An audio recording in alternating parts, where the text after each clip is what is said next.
In some distilleries, there are distilled spirits, and then there are the other type of spirits, the supernatural kind.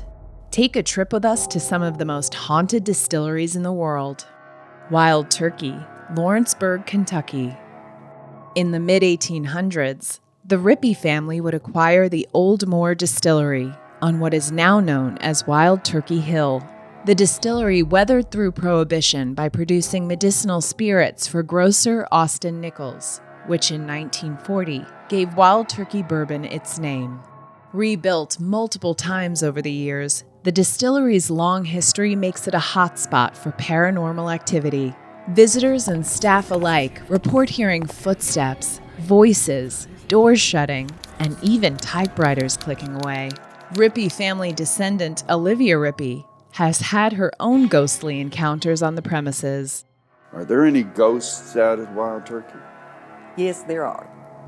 When I started in the visitor center, I always felt like I had someone that watched over me and protected me. We started doing some paranormal investigations. We actually have some pictures of an apparition. It was a gentleman that I knew, I believe, that died while he was working. I believe that's who the spirit is that's in the shipping department. At the distillery, we have an apparition. We've used the equipment that the paranormal people use. Apparently, I'm having some real conversations with him.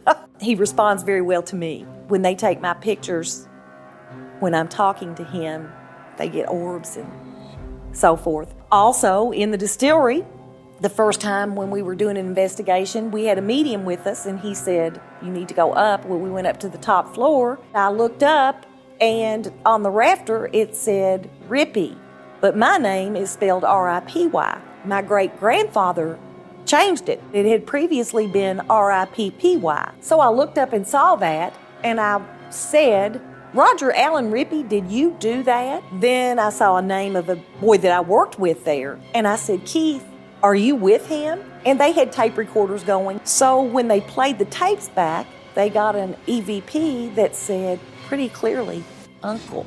And then it said, "You remember me." What about ghosts in this house? Well, they're here too. They did an investigation in here one night. They asked who built this house, and very plainly it says, "I did."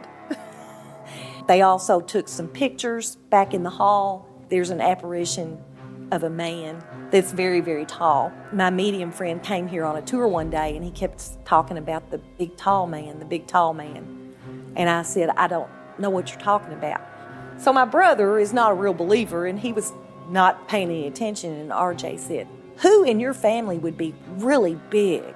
And Tom B turned around and said, "Well, my grandfather Ripy was 6'5". Well, I didn't even know that. And RJ said, "Well, he's standing over there in the corner." I have decided over the last few months that I have a lot more dead friends than I do living ones. So I believe they're there. To learn more about spirits in the bottle and maybe hear a couple of ghost stories, head on over to distiller.com or download the app on your mobile device.